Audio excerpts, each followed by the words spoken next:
Assalamualaikum, hai guys, welcome to my channel Arsy Official. Belajar asik dan menyenangkan. Jadi hari ini aku mau menjelaskan tentang buku fiksi dan non-fiksi. Sebelumnya kalian bisa like dan subscribe channel aku dulu ya. Langsung aja kita mulai ya guys.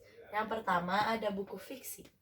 Buku fiksi adalah buku yang bersifat fiksi atau khayalan penulis. Jadi ini murni dari khayalan penulis. Contoh-contohnya itu ada novel, komik, fabel, cerpen, dan dongeng. Contohnya kayak gini nih. Ini ada novel sama komik. Kalau aku lebih suka baca novel dan komik aja. Kalian tahu gak guys ciri-ciri dari buku fiksi? Yang pertama, pastinya bersifat fiksi dong, karena itu tuh gak sesuai dengan kenyataan. Yang kedua, ditulis dengan berbagai macam bahasa. Kita bisa nulis dengan berbagai macam bahasa, contohnya bahasa formal, non-formal, bahkan bahasa gaul. Buku fiksi ini bertujuan untuk menghibur pembaca. Jadi, selain menonton TV dan mendengar musik, kita bisa membaca buku sebagai hiburan kita. Selanjutnya, buku fiksi mempunyai unsur-unsur, yaitu tema, watak, tokoh, latar, amanat, alur, dan sudut pandang. Aku jelasin satu persatu ya guys, biar mengerti. Yang pertama, ada tema. Tema adalah ide pokok, misalnya tentang persahabatan, penculikan, dan keluarga, dan juga masih banyak lagi. Yang kedua, ada latar. Latar adalah tempat terjadinya cerita, dan latar dibagi menjadi 3. Yang pertama, latar suasana, latar waktu, dan latar tempat. Latar suasana itu contohnya di keramaian, di kesepian, senang, sepi, terus banyak lagi. Terus yang kedua ada tempat. Latar tempat itu ada di rumah, di sekolah, di sungai, di hutan, dan lain-lain. Yang ketiga, latar waktu. Latar waktu bisa di pagi hari, di siang hari, di malam hari. Yang ketiga, ada tokoh. Ada tokoh utama dan tokoh figuran. Tokoh utama itu tokoh yang memerankan ide cerita. Jadi, dia sering muncul dalam cerita.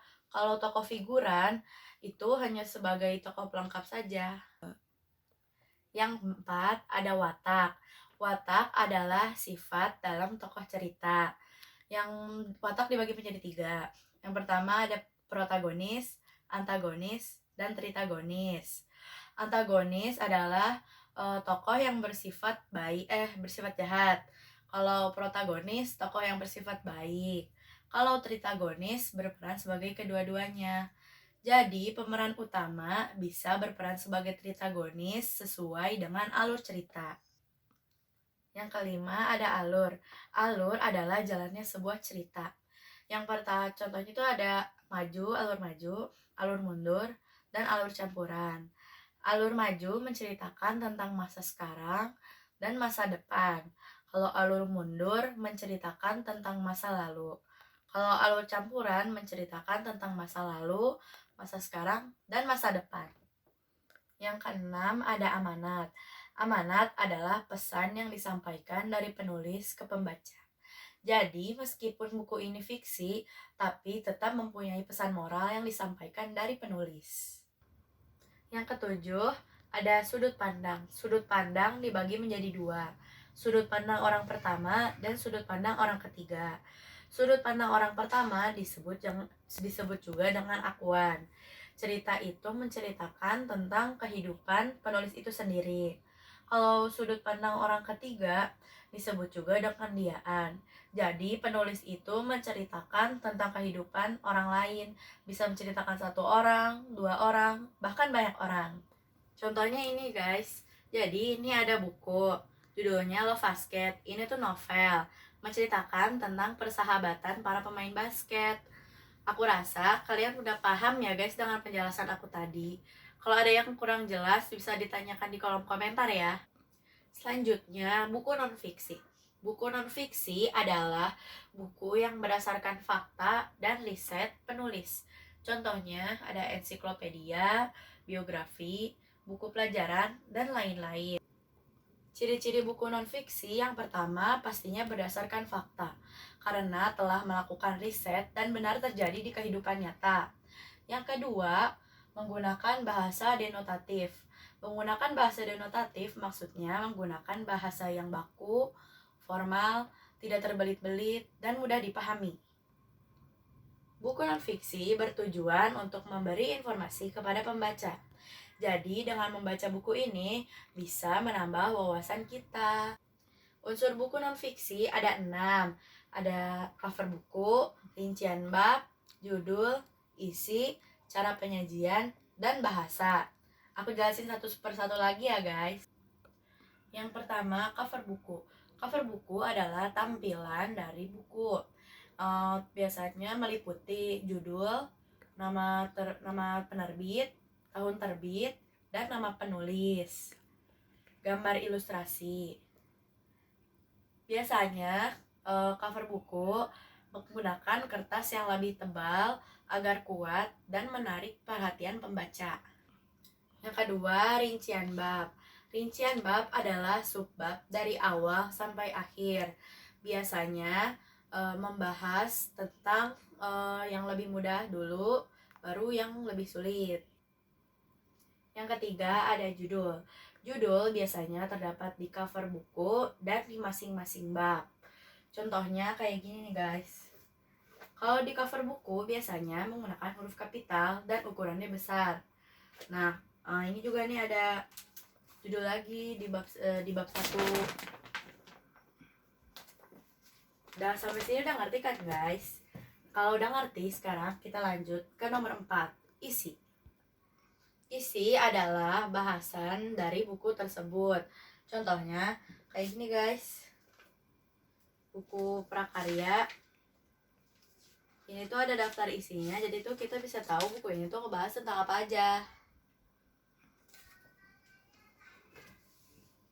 Yang kelima, cara penyajian. Cara penyajian biasanya disajikan dengan tulisan yang menarik agar menarik perhatian pembaca dan disertai dengan gambar-gambar dan mudah dipahami. Yang keenam, bahasa. Bahasa dalam buku non-fiksi biasanya menggunakan bahasa baku, formal, dan mudah dipahami. Jadi, kalian paham kan guys tentang penjelasan buku fiksi dan non-fiksi? Untuk lebih jelasnya lagi, aku akan menjelaskan ulang tentang buku fiksi. Yang pertama, buku ada novel ini. Yang pertama, tema. Tema ini tentang persahabatan. Nah, yang kedua ada latar. Latar buku ini tuh di sekolah, menceritakan tentang sekolah.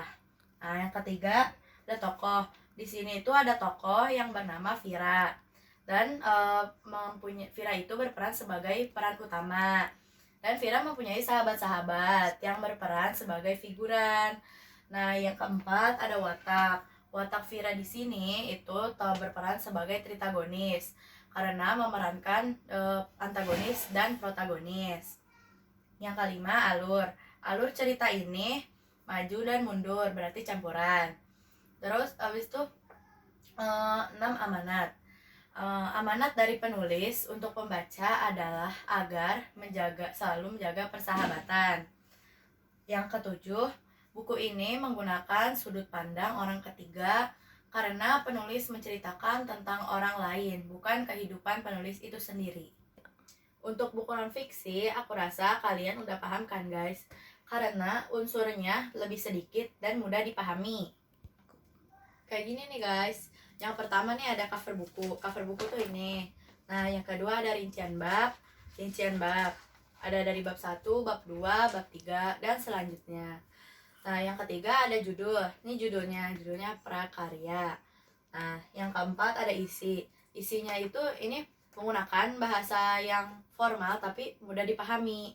Nah, yang kelima cara penyajian. Cara penyajiannya ini simple banget, terus menarik juga, ada gambar-gambarnya menjadi mudah dipahami.